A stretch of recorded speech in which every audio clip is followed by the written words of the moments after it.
Bounce Off, the world's #1 SlamBall podcast worldwide, where we are going to be recapping the very first games of the brand new 2023 Summer Series 6, live from Las Vegas, Nevada. My name is Sam Roberts. You can follow me on social media at Quantum Roberts. That's QUANTUM Roberts, where we can talk all things SlamBall. I was really excited to be live tweeting last night SlamBall goings on, and then posting an Instagram photo when I was finally going to bed at 5:30 my time.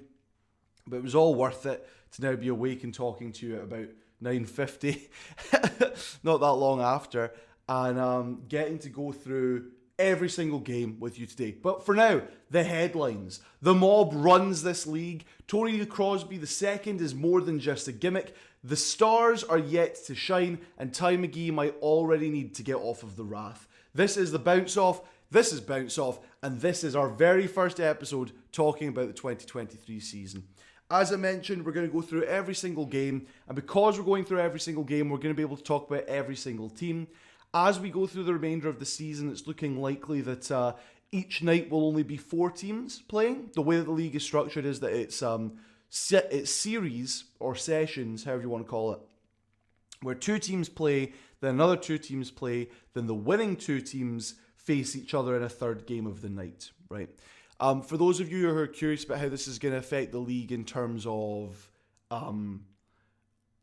playoff seeding, it's going to be based on win percentage. I put it out on Twitter that the reason that the way they're doing it might balance things out a little bit is that if you're winning a lot of games, right, you're winning a lot of the first games at least, you're getting more opportunities in the second games to either continue winning and maintain your winning percentage, increase it even, but you're also getting an opportunity to decrease other teams' winning percentage by beating them in those second games, right? But if you're playing twice a night when other teams aren't because they're not as good, you're going to get tired faster. And then when you come up against those teams that are losing more often than not and are more rested and haven't played as much, they might get a win or two and it'll balance out the league a little bit more. So I think this is an element of parity. But last night, night 1, SlamBall made the decision, we're going to have 6 games on the night. We're going to see all 8 teams perform, and we started with the oldest rivalry in SlamBall. If you're watching or listening to me now and you haven't seen any of the highlights, or you haven't watched the games and you're planning to, this is going to be spoiler heavy, but it's live sports. That's kind of the nature of these things. So we started with the oldest rivalry in SlamBall. I call it the Celtics-Lakers of SlamBall. It was the Mob versus the Rumble. And my very first point off the top of this podcast, the thing that's in the title, the thing that's in the thumbnail, the Mob run this league. The first game of the night was an absolute dog walk. It was 70-37 for the Mob, right? Big scoreline. The first thing you're going to notice is that the Mob are very well coached. They play a lot of passing through the island. The island is the strip of court you can stand on in between the 4 trampolines underneath the basket hoop. In SlamBall, and they play a lot of motion and movement off of that island. Basically, you get the handler or one of the distributing smaller players who will run up, get themselves situated on the island where you're allowed to stand for 3 seconds, and then have multiple teammates cutting off them, coming from the other trampolines, not just all from the top, not all from the sides, but a mixture of the two, even sometimes cutting baseline, which is just another concern for your defending stopper. And the Mob do this better than any other team in the league. Other teams we'll talk about are doing this, okay? It's not that the Mob are the only team that are running this play action, right? But the difference is that these other teams are running it, and they're doing it with maybe one option. And then if they are getting the opportunity to score, they're not making the pass. Versus the Mob, who are doing it with multiple options, are making that pass, are making that opportunity. And even if they mess it up, they find alternative strategies. They know where to be and where to go to score if things don't quite go their way. They're also a very fast team. Anything that happens within their own half of the court, whether it be a break in play, whether they get scored on, whether it's a block at the rim from their stopper, Gage Smith, he's then immediately kicking the ball up the court to someone like Justin Holloway, Darius Clark, or Cam Horton. And these guys are the ones that are facilitating this fast offense. It might be that it goes to Horton, he's getting into the island, then he's making a pass or a play for one of his teammates. Could be Justin Holloway, could just be Darius Clark running straight to the other hoop. Because what they were particularly doing against the Rumble, that we'll talk about in a moment, is that the Rumble were taking away any defensive strength they had in order to play a very offense-heavy game, and it wasn't translating well enough for them. And so the Mob were able to really bully that with transition offense and a lot of speed. There was no one megastar on this team. I am likening it to... if you know basketball, I'm likening it to the 04 Detroit Pistons, who won a championship with a team of guys who, many of them were excellent, many of them were all-stars, but none of them were perceived as the guy, because they had four the guys potentially, and they all played their role and knew what they were there to do. And with the Mob, you have a couple of guys who, Darius Clark is an incredible scoring option, Cam Horton has already shown he can distribute the ball, Gage Smith might be the best stopper we've seen thus far, not necessarily from a physicality standpoint, but from literally every other facet of the game. And these guys, while they stand out, it's more about we're playing within our own team's style of play, comparing that to other players who maybe are forced with the way their team plays to do a lot more personally, right? They're fast is what I'm saying. I mentioned there that Gage Smith has been huge, and I think if you want to take one star away from this Mob team, he's the guy you're looking at. The thing that you will not notice unless you are really focusing on it and you've become a nerd for this sport like me, is that when you are the stopper position, the primary defender who waits underneath the basket for the offense to come to you, a lot of that is about timing. A lot of that is about timing when you jump into the bottom trampoline to get in the way of defenders, right? Now, what Gage Smith did throughout the entire night is he wasn't jumping in straight away. He was keeping 1 foot on the edge of the trampoline, right, the island, 1 foot on there, 1 foot on the floor, and he was darting his head back and forth to anyone that was coming in his direction. And as soon as they made a move towards the rim, he was jumping into the bottom tramp. He wasn't necessarily going high, but he was just creating a presence that teams had to worry about, right? His positioning outside trampoline, excellent. His awareness of who was coming from where, excellent. And then his timing, not necessarily to get to the same apex as the guys coming at him, because he did get dunked on a couple times, but his timing to get into the bottom tramp in a way that totally disrupts the other team's offense, because they all of a sudden don't want to be in that bottom tramp. They're worried about what he's going to do. They're not sure where they can cut from, because the stopper's now in a position where he's just sort of biding his time, waiting for that one big bounce to get in the way.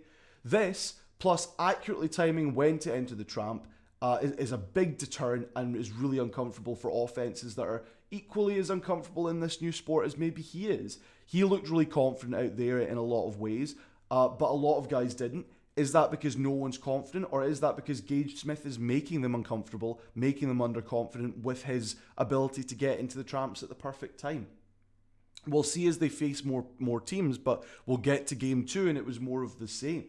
The other facet of his game that I really want to touch on is the thing I mentioned earlier about quick distribution. Whatever happens within his own tramps, he's then making a direct pass out to one of his teammates, and he's already facilitating the fast break offense. And if he's not facilitating that, he's sort of holding court from just inside his own tramp area, telling guys where to go, making a pass, running and setting a screen, which in basketball would be standing perfectly still and getting in the way of the defender. But in SlamBall, you can sort of half push them. And he's doing that, or faking doing that, and then fading to the wide wing, which gives another passing option that the defense needs to worry about. And with all of this, he's still not really entering the opposition tramps very much. The only time he really was if he was getting a run-up, making a quick score, and then getting back defensively. Because, as we will now talk about with the Rumble, teams that have a strategy of, well, we're going to bring our stopper up, we're going to bring our defensive guy up, he's going to be involved in the offense a lot, and specifically in and around the opposition tramp area. Because stoppers are big guys, a lot of them are physical dudes, and maybe there's a temptation to sort of say, right, we want this guy to be part of the offense and punishing the other team's stopper so that we can really get at them. But the problem for the Rumble is that by bringing up Bakari Copeland, their stopper, putting him as a central point of the offense, he's then getting blocked, or yes, he's scoring sometimes, but the ball is immediately whipped out by Gage Smith to one of the smaller players, the handlers and the gunners, and there's no one back there to stop them from getting dunks. So you end up with highlight plays that are open floor, fast break dunks with no defense that are worth 3 points. A dunk in SlamBall is worth 3 points, and it just builds on that. That's one element of their coaching that I was slightly concerned by. Coach Carter has not wowed me with his SlamBall skills in Game 1. And of course, we've only seen Game 1 of the Rumble because they got thumped. They don't get a Game 2. They will be playing again this weekend. We'll see how they do then. But not only were they sort of making errors with where they were positioning their stopper, which was damaging them transition defense-wise, but they were also just very disorganized defensively. There was a lot of tackles against the mob as they were jumping into the trampolines, which once you've left your feet, any tackle against you is illegal. And in SlamBall, the first of those each quarter leads to a face-off, which is a one-on-one drive to the basket, whoever got fouled versus the person does the fouling. But because you can't spend your whole time doing face-offs, the league's now got a thing called the bonus. So your first foul is face-off, and the team who gets hit has an opportunity to score, and then they get the ball back anyway. But any subsequent foul, you're in the bonus. The first of those fouls is 2 points to the team who gets fouled, and they get possession back, and they don't even need to work at it with a face-off. But any subsequent fouls to that, it's 3 points for the team that got fouled, and they don't need to work at it for a face-off. And there was a point in the second quarter alone where the Rumble destroyed themselves because they gave away 11 points of bonus action just in silly fouls defensively as players were coming into the tramp area. So the score automatically got bumped up by 11 because they're not being disciplined defensively. So you've got an interesting, or I should say bad, offensive strategy of bringing up your stopper and being very weak in transition for defense. And then you've got poor mentality defensively to stay in front of guys without creating contact. And that's just a recipe for disaster for the Rumble. And that's what led them to losing 70-35. They're still very big. They can still play physical, but they're still getting outrun, outgunned, and outcoached by the mob team. And that's worrying when the Rumble have one of the longest tenured coaches in the league with Coach Carter, who was there for the first 3 seasons. And so this is a really bad sign for them. Game 2 of the night, we have the Slashers versus the Lava. The Slashers are the only other team that had already existed in prior seasons to SlamBall versus the Lava, who had the first overall pick in the draft this year, and I projected was going to be the best team in the league. Egg on my face so far with my predictions, guys. It's really hard to tell when it comes to how players are going to be in SlamBall. This is what I've learned. Looking at college basketball highlights is not enough to determine what a good SlamBall player makes, okay? And that's the immediate thing that I've found out from this new season, and I'm glad about that, right? I get to learn so much more, we get to learn so much more, and now that SlamBall's back in our lives, I get to analyse what makes a good team, a bad team, and a good player, and we can go from there for future games and future seasons and future series even, perhaps. We'll see. But Slashers versus Lava, if you're going to go out of your way to watch one game, this would be the game to watch. It was incredibly close. It was 67-63 in the end, and it honestly could have gone either way, but some poor decision-making on the Lava's part in the last couple of minutes is what let them down here. The Slashers, meanwhile, I see them as a true one-man band, okay? They have the internet darling, Tony Crosby II, as their main guy. He is the smallest player in the league at 5'6". I think Nate Robinson, former NBA megastar, who was also like on the shorter side, on commentary he was calling him something like Mighty Mount, But I obviously are more familiar with the concept of Mighty Mouse. You know, a small, energetic guy who can do these incredible things. And that is definitely Tony Crosby II. This guy's got 40-inch vertical when he's not in trampolines. Add that to the tramps. But the thing that you'll not notice, just watching it casually, is that he's also one of the most complete players at moving around the tramps without the ball, right? It's not just a size gimmick. He already looks as comfortable as some of the best handlers I've ever seen play the sport in and around the trampoline area. So you can move from tramp to tramp and to the island by a couple of different ways. You can bounce the ball off the backboard and get it back to yourself.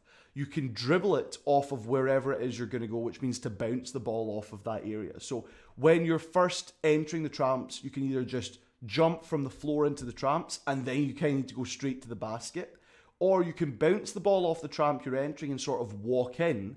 And then you have a decision whether to jump then into the stoppers tramp, the bottom tramp, or onto the island. And then again from that, you can bounce into any of the others. You could throw it off the backboard and then collect it. Or you can do a thing called freestyling, which is where you throw the ball into the air or down on the ground while going from tramp to tramp and then collecting it on the way back up, jumping from the second trampoline. And that basically avoids a bad thing in SlamBall, which is to go from trampoline to trampoline. That would be a turnover, right? Without that sort of movement. And Tony Crosby's got that down excellently. The way he sort of gets into the lane and moves with the ball in order to set himself up, but also to set his teammates up is stellar, okay? What a defense has to worry about because of this ability to move from Tony Crosby, because of his leaping ability, and as we then find out throughout this game because of his speed, they have to keep an eye on him. He is the biggest threat offensively for this team.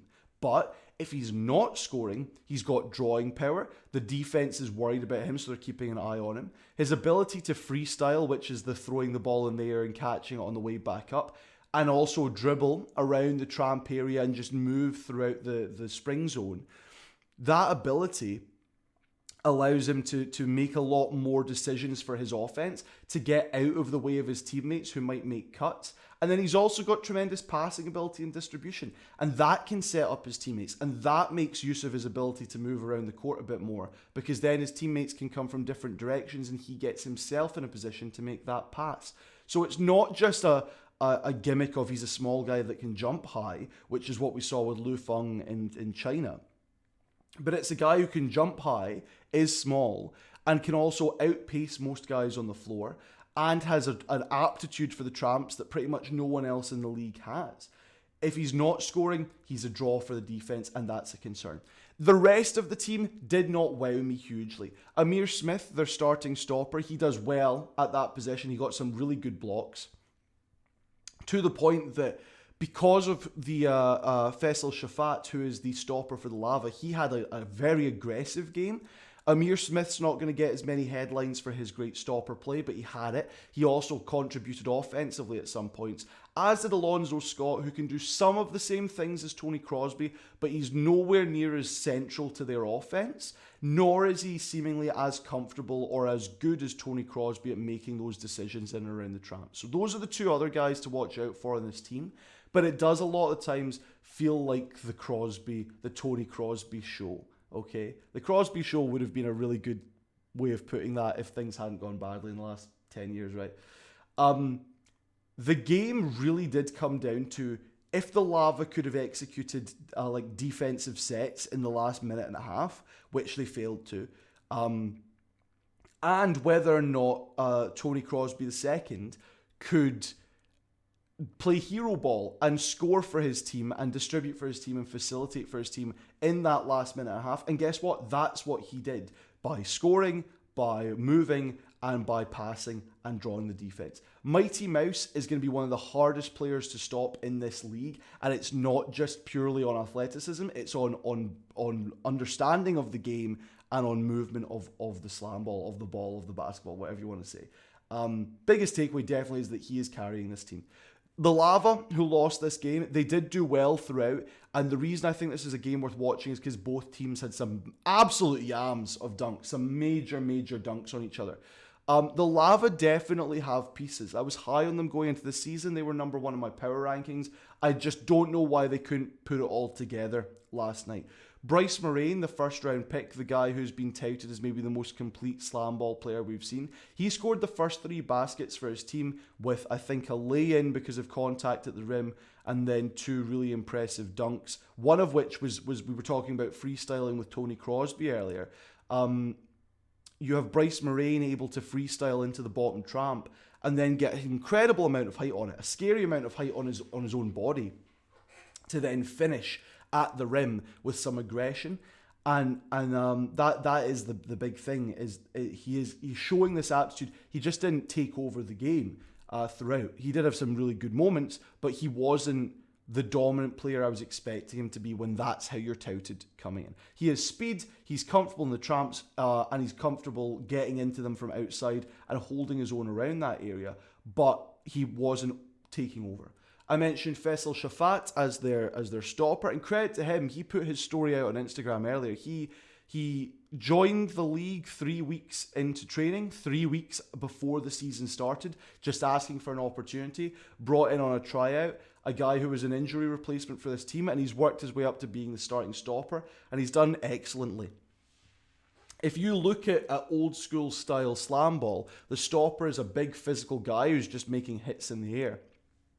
We talked about Gage Smith, which I would describe as like a finesse stopper, right? If we're gonna delineate a finesse stopper versus a physicality stopper. With the finesse stopper, it's all about understanding where defenses are coming from and disrupting the defense in different ways. And with a physicality stopper, it's all about just making a play in the air and making it difficult for teams to get into the bucket. And both of these require great timing skills. That's the biggest thing for a stopper position.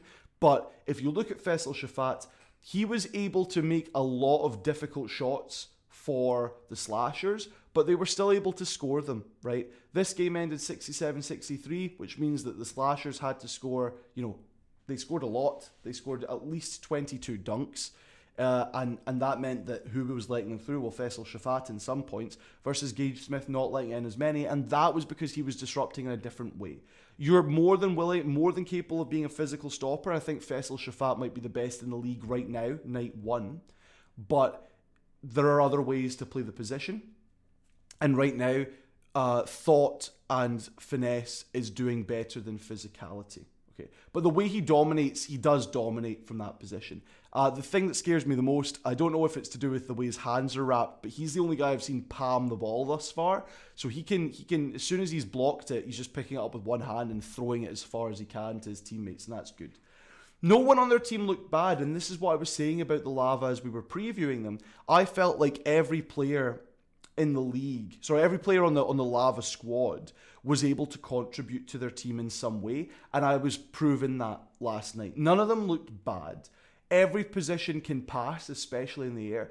And Greg Helt, who's a guy I was high on, he made some mistakes. He made some poor decisions, getting in the way of Shafat's defensive prowess at points, making bad tackles. But he also showed that he can get up for dunks, be physical in the air. And the thing that I was looking at for him most, where he basically shot 2 of 3 from the 4-point range. One of them was taken away from him by a teammate who decided to catch it midair and dunk. The other one was a straight swish.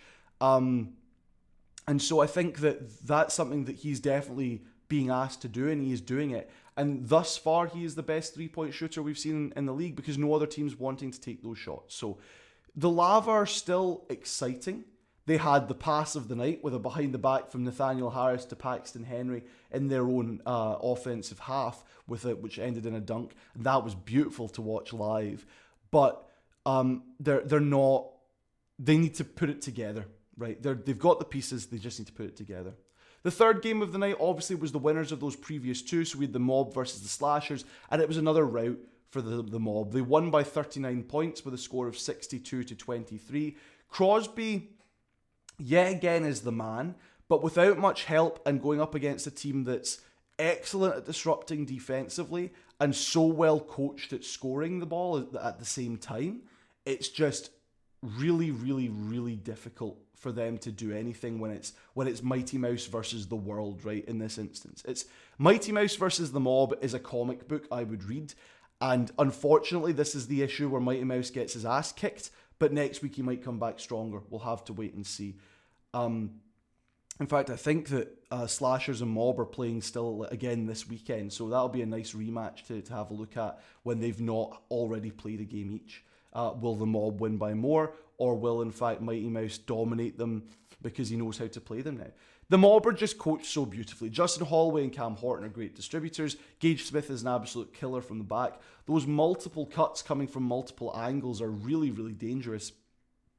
At one point in the game quite early on, it was 28-9. And if you're starting out with an initial run like that, it's almost impossible for teams to come back unless they start hitting fours like crazy and you just are a sieve at the rim and letting in dunks. So the Mob are really hard to deal with. And like I said, they're also able to make plays if things go wrong. So LaMonica Garrett was saying on commentary at one point, this team's so well coached, they know exactly what to do and look at all the plays they're running that are perfect. But as he was saying that, the play that was happening on the floor was Brandon Simpson, who I've touted as a potential all-star, who kind of got lost in the shuffle in this first game, but was still contributing massively, and this is an example of that. He was supposed to get a play on the basket, he bobbled the ball a little bit, he threw it out of the tramp area, collected it again, which is what he's supposed to do. And then from behind the basket, he made a pass to a cutting player who was running to the rim, which the stopper had to pay attention to Brandon Simpson. But he knew, right, I've messed up in this situation. I've got myself into a better position. And then his teammates knew, we need to cut here. We need to get to the basket and we need to be a passing option for Brandon. And it worked beautifully for them and it ended up with a score. And this is the biggest thing. The Mob are coached beautifully. They know when to cut, but they also know how to fix mistakes that they've made on a play. And that's something that other teams just simply don't know how to do. They'll try and run an initial offensive set. They'll do that first cut off the island. And then if it doesn't work out for them, whoever's got the ball in their possession by and large seems to sort of panic with what to do, right? Crosby's an exception to that. He was really, really good. Like I say, they're almost making those great cuts, but they're also getting in each other's way down in the bottom tramp. And part of that was Gage Smith being disruptive again. So they were making those movements around the bottom tramp area, but then multiple players would be cutting there at the same time, and you can't have two guys in the same tramp at the same time from the same team. And so they were immediately like, right, we need to move again. And it just was totally disrupting their offensive flow. That might have been exhaustion. That might have been this is their second game and things still aren't 100% clicking. Or it could have been Gage Smith is the best defensive player in the league right now. For better or for worse, looking at the franchise, Bradley Laubacher is definitely their second distributive guy. I say better for worse because he was doing some bits and pieces, but by and large it was a lot of turnovers, and he's definitely not as good at it as Tony Crosby II. But the Slashers are better than I gave them credit for, putting them 8th. Obviously they won against the team I said was first in the league, but I don't know how long you can sustain a team that's built around one guy. We talked about Faceoffs earlier. Faceoffs were a mixed bag on the night. A lot of scoring, definitely a lot of scoring, but some stopping. And the key thing for most of them were, if the offensive player goes quickly and can get into the tramps way before the defensive player can really get there, they're going to score. Okay, Darius Clark for the Mob did it all night of just gunning straight to the tramp and making a play and getting into the hoop. And that was doing wonders for his team. But Tony Crosby II had a different strategy where he was sort of dribbling a little bit, walking slowly, and then bolting. And that's one of those things that is unique in this league right now and difficult. But if you look at historic game footage, the way to stop something like that, and hopefully someone listening takes my advice with this, if the stopper is confident or the defensive player is confident enough, just get into that bottom tramp quickly, hover, just bounce up and down, and then time that leap for the final jump perfectly to get in his way, and you should be able to stop him.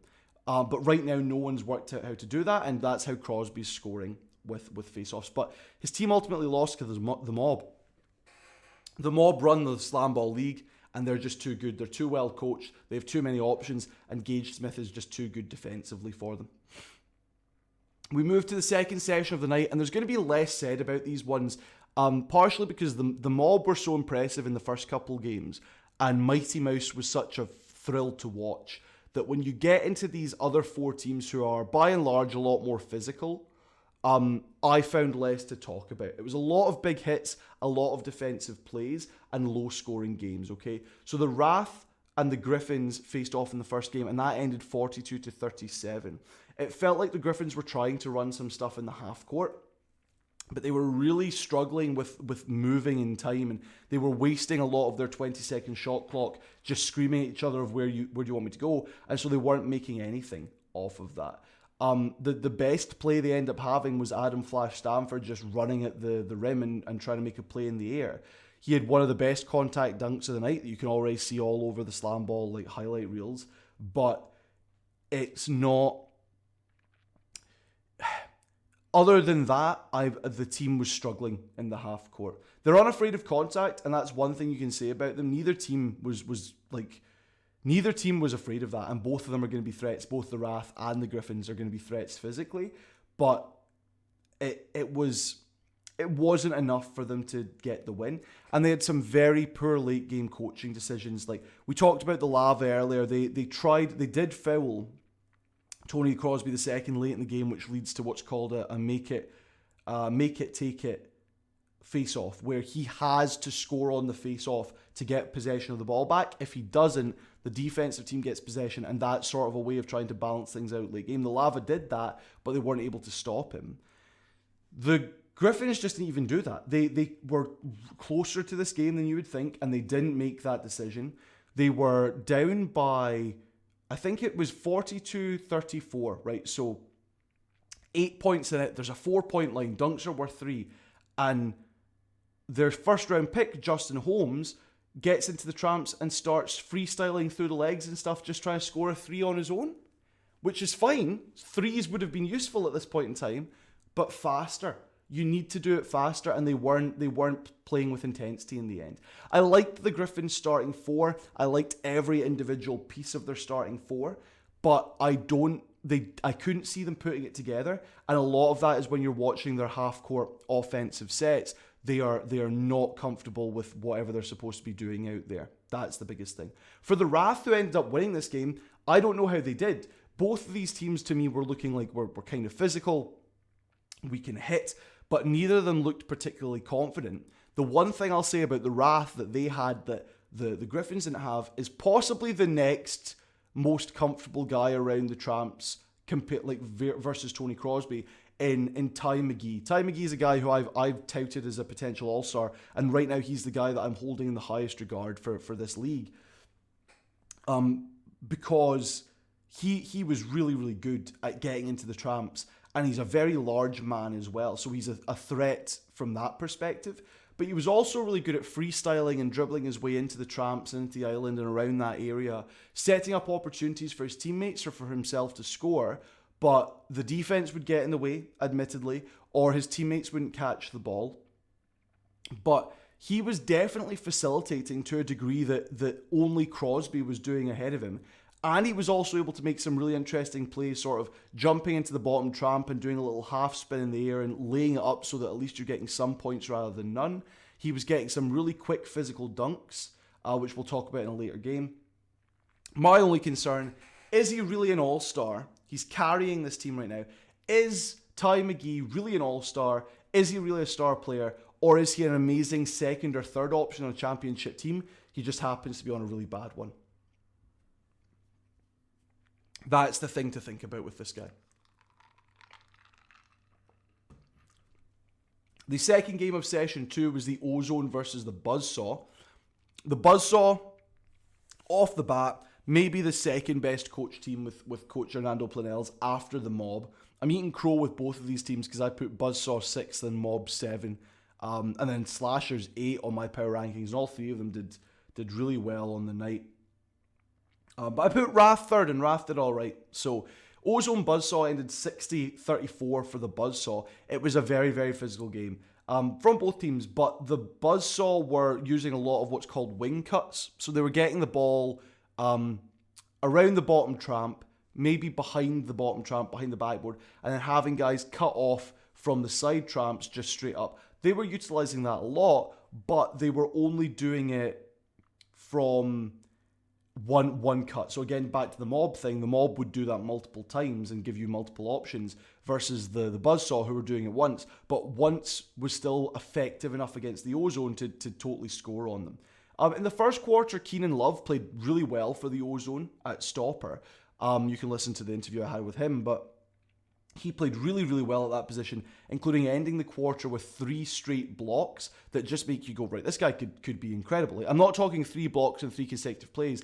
I'm talking he was tasked with stopping 3 different guys at the rim in the last 20 seconds of the quarter, and he did it really, really well. He then got subbed off for the entire second quarter because the Ozone are playing an interesting strategy of having him play a quarter, then Vincent Bowman, their other stopper, who's the biggest guy in the league, play the second quarter. And I don't know how that's going to work for them. Keenan didn't look comfortable prior to those 3 blocks, but he was able to successfully make some stops throughout the game. Bowman, he made some big mistakes that cost his team. And in the air, despite being the biggest guy, his arms aren't getting in the way of the offensive ball. And it was a lot easier for teams, for the buzzsaw to score on him than maybe it was for Keenan.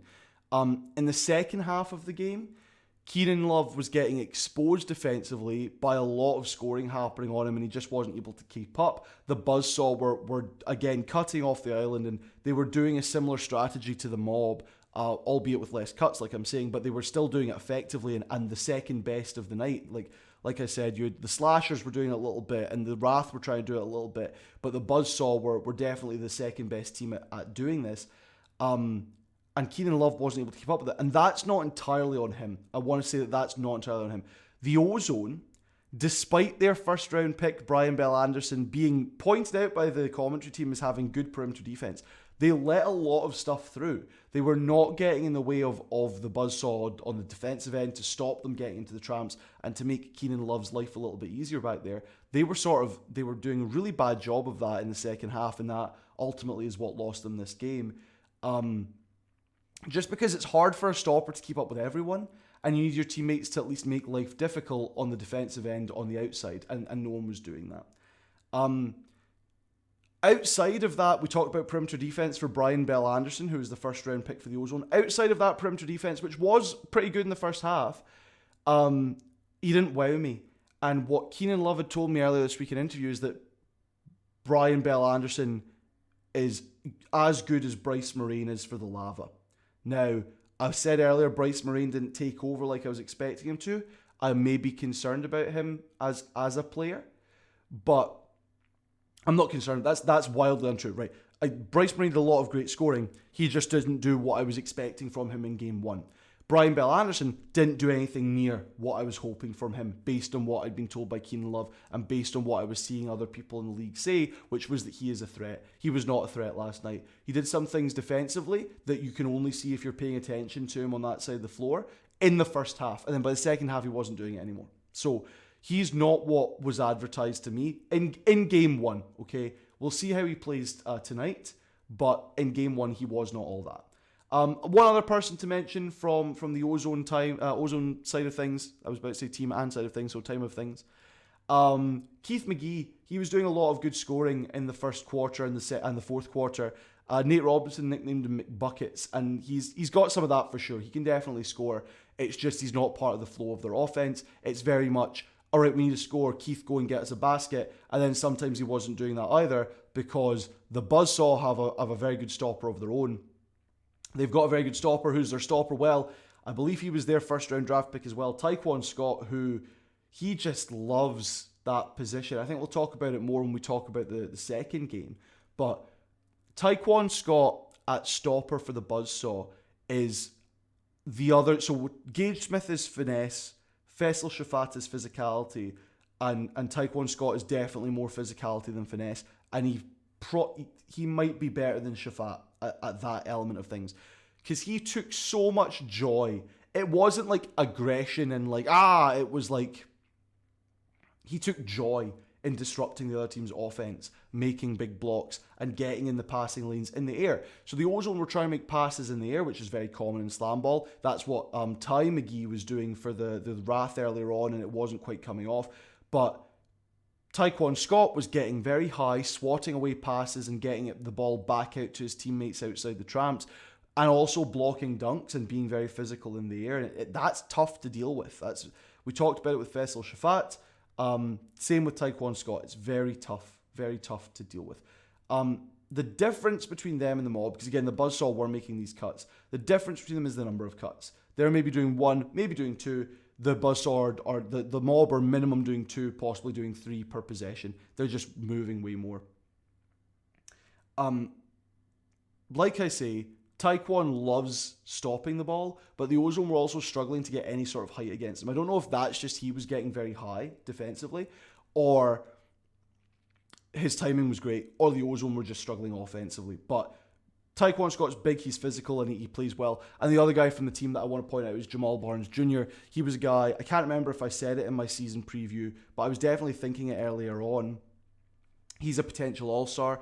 He wasn't doing that much in these 2 games that the Buzzsaw played last night, but he was definitely, the way I've put it down, he was a nasty piece of work at the rim. Some of his dunks were disgusting on the Ozone, and then on the Wrath later on, and yeah, keep an eye on Jamal Barnes Jr. He's going to be a physical threat for sure. The final game of the night was the winners of the previous 2 from this session. So it was the Wrath versus the Buzzsaw, and that ultimately ended 32-44. And that doesn't tell the story of how poor the offense was in the first half. Very low scoring. First quarter ended 3-11 in favor of the Buzzsaw, and it was poor offense, but it was also really good defense. I think both of these teams were really physical. But the biggest takeaway from the offensive end was that the teams were just making some really poor passes. Okay, Ty McGee was still showing an ability to attack the rim, and he was still showing an ability to get into the tramps and facilitate, but his teammates just weren't able to make plays off that. And they looked their best, as the coaching staff said, as the commentary team said, when they shredded the playbook and just let McGee play on his own. Their best stretch of play came in the third quarter, when McGee was just running straight to the basket and using his size to make quick dunks and not worrying about trying to set up his teammates or like I was talking about earlier, use those skills to his advantage. If he had someone like maybe a Jamal Barnes Jr. on his team, you could play off of him, and then Ty McGee's ability to get in there and distribute would be better. But the fact that he is your best distribution player and he's being asked, he's your best distribution player, but it also seems like he might be your best scoring threat, isn't wonderful. Stephen Julian III did okay, and he was my other pick from this team to be a potential all-star. But he wasn't playing the handler role. He was playing more of a gunner position, and he wasn't making the most of Ty McGee's facilitation, and that let the team down. But not just Stephen Julian III, the whole team wasn't able to do that. Okay, Ty McGee still really impressive in and around the tramps, but the Wrath can't make the most of that, and that's why I say, is he an all-star, or is he just a guy who needs to get off of this team and be put in a better situation? We shall see. Maybe he just needs more help, guys who understand how to make cuts, or maybe he's been coached really well and the team's just not caught up with him yet. I really like Nate Robinson's call. It was... I'm going to feel weird saying this, but I'm saying it anyway because I think this is coming from Nate Robinson, right? 11-year NBA pro basketball vet, a smaller guy who's really good at dunking. He said this in the fourth quarter about Ty McGee. He's one of the toughest light-skinned dudes I've ever seen, right? He was like, Ty McGee is nasty. He's a nasty man. And he was doing some really aggressive dunks. But again, he had a little bit of finesse. He was getting into tramps. He just wasn't able to score off it every time. And his teammates weren't helping because there was a lack of movement around him, okay? Really, really good, really good. For him, the team, not so much, okay? I was right to call Darion Slade, who is one of their backup guys, a defensive threat. 'Cause he had a massive hit on Jamal Barnes Jr. in the third quarter that took him out for possibly the rest of the game. Really, really good from Darion Slade. They lost this game, and Coach Planels was quick to point that out online when the SlamBall account was touting the success of Darion Slade's tackle, but he can still make those plays, and that's what I want to see from him in the open floor as a defensive disruptor. When it came down to it, in the last minute and a half of play, we talked earlier about the make it miss it element of make it take it element of face-offs in the last quarter. The Wrath pre-season, my biggest concern with them is I don't see them talking about the fact they're doing this sport on their social media. Outside of Ty McGee, no one else on the team is really going, hey, I played SlamBall, here's highlights, here's photos of me with the team, here's us bonding, right? Ty McGee was the one guy that was doing that. Shock and awe, he's the guy who looks the most complete SlamBall player on this team. And in the last minute and a half, the Wrath just looked like they weren't willing to fight for it. And is that a lack of heart for the game, which should be a big concern going forward? They've won a game, lost a game, or are they just going to start to lose more and more because they're not willing to do it? Or was that they'd already played a game, this game was very physical and they weren't able to score in the first half very much, and maybe they were just tired and thought, do you know what, we'll fight another day? I think it's probably the former rather than the latter, but minimum, I just want to see more heart from these guys. Okay. Buzzsaw maintained their lead by cutting consistently, looking for guys filling the lanes in and around the tramps and making the right play on those things, right?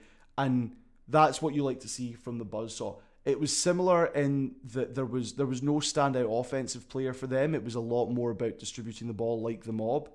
But Jamal Barnes Jr. was good in that role of scorer, and Tyquan Scott was still very aggressive defensively. The one concern that we'll talk about in a moment, both those guys end up going out with injuries. Similarly, the Wrath's starting stopper, who I know that SlamBall Nation on Twitter, SlamBall Nation was being very, or SlamBall Network, sorry, they were very high on Christian Gray in game 1, and by game 2, he like has damaged his ankle and was being taken off the floor. So that's something to keep an eye on as well. He's their starting gunner, not their starting stopper, but he can play stopper minutes. I think that's where he ended up injuring his ankle a little bit. But their starting stopper in Sean Stith, he also got quite tired by the second half of the game, and that's what let down the Wrath as well in that last 2 minutes where they weren't able to stop anything at the rim. And it was a combination of lack of effort, and also Sean Stith's just been taking hits for 2 straight games. And we talked about that. If you're a stopper who is taking hits constantly, it can be a lot harder to get up there and make blocks when it comes to the fourth quarter versus the first. And that's why I think a finesse game like Gage Smith's works out quite well, because it disrupts offense without having to give up too much of your body throughout the game. And saving it for when it matters most. So, the Wrath disappointed me in game 2, but I still think, they won a game on the night, and so automatically I think they have to be considered a top 4 team.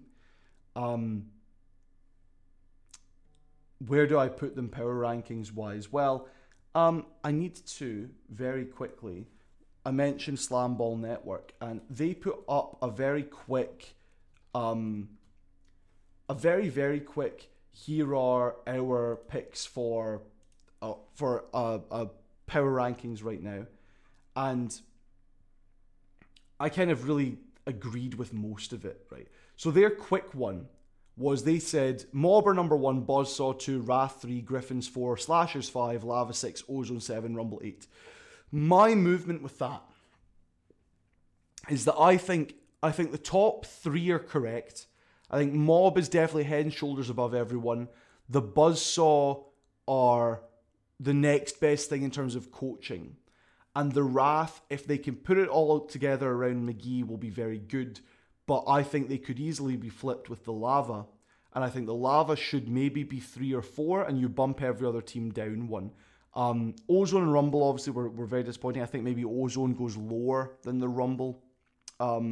Because you can change an offensive strategy for the Rumble and not have your stopper come up, but you can't change perimeter defensive weaknesses as fast, right?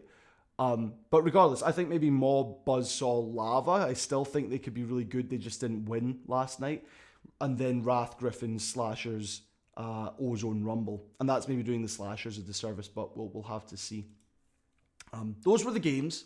What are our biggest takeaways of the night? First of all, who are the Mob's competition, right? Maybe the Wrath, they're physical. If Ty McGee can get on the same page as teammates, that's a really dangerous distribution option. But there is concern now with that ankle injury potentially to Christian Gray. The Buzzsaw, they're very well coached in how to cut around the tramps, but not nearly as much as the Mob are, sorry.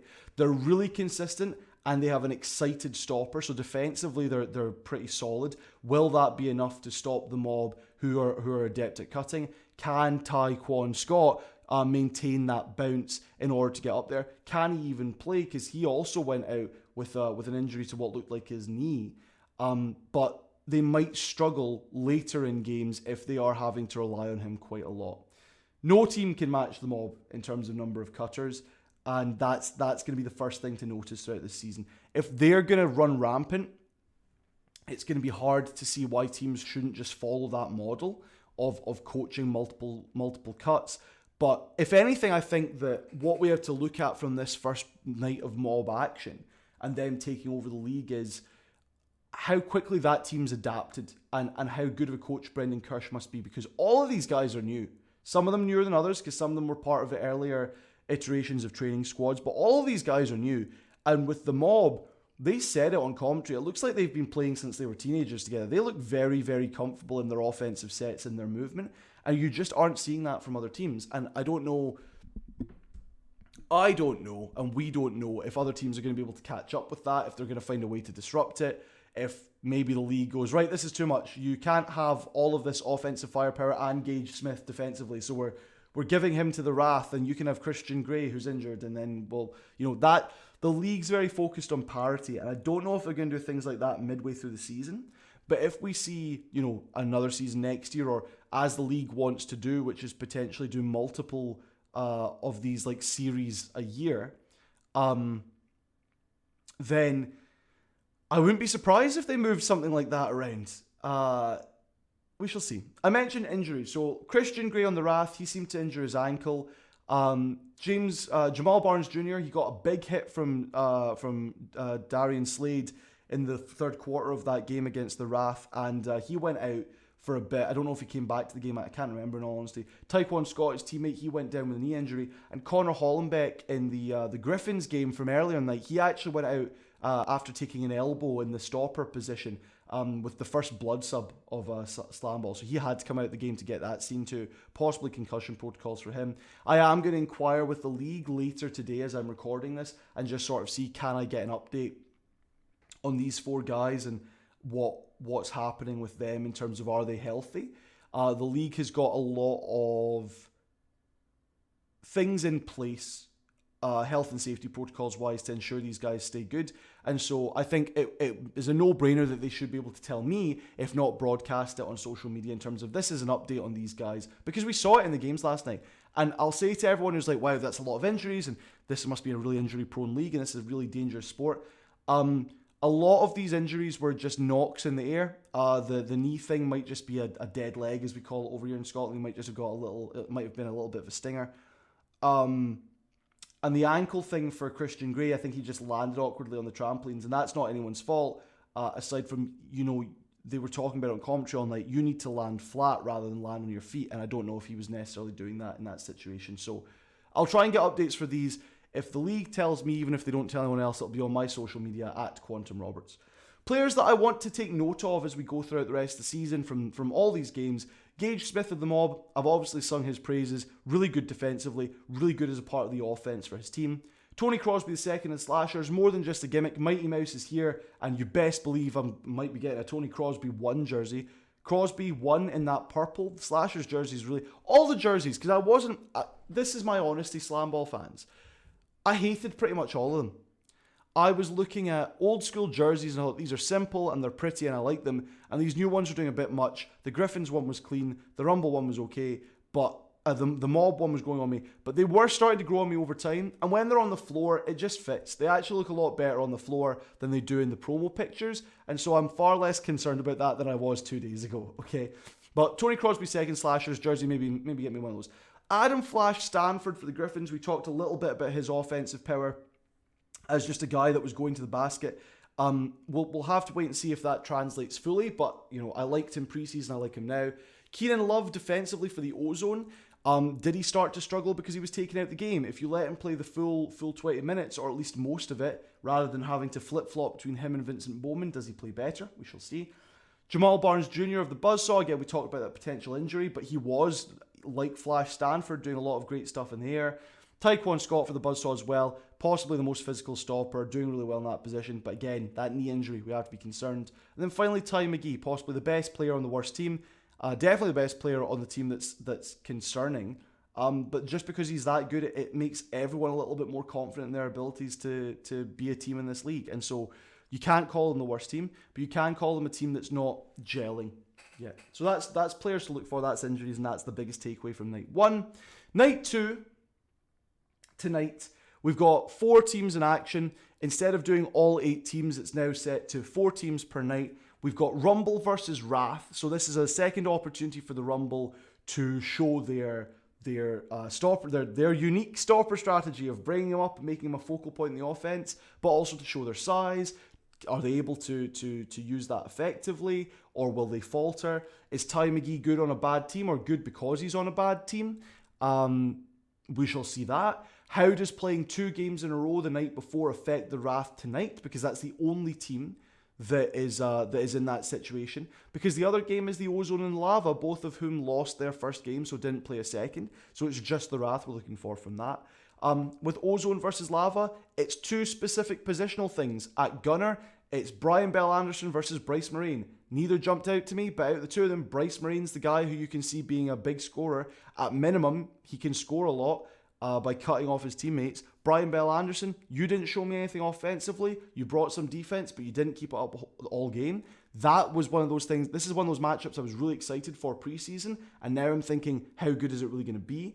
And then Keenan Love versus Faisal Shafat at stopper. Obviously, they're not going head-to-head, but we'll look at how they do in terms of blocking stats and disrupting the other team's offense. So that's a look ahead to tonight's games very quickly. We will obviously have a full review of last night's action with the main talking points tomorrow, like we've just done today. But thank you for checking out this first game review for the 2023 season. I've had a lot of fun talking about it and a lot of fun watching it. I think if I had to have favourite players right now, I'd get a Gage Smith jersey, I'd get a Tony Crosby II jersey, I'd get a Ty McGee jersey. I think this league is in good hands. We just need everyone to get a little bit more comfortable. I'm already excited for it. I'm already comfortable in this space, hosting Bounce Off, the #1 podcast. Thank you for listening. Thank you for watching. We will see you tomorrow with another episode. Everyone enjoy some SlamBall action.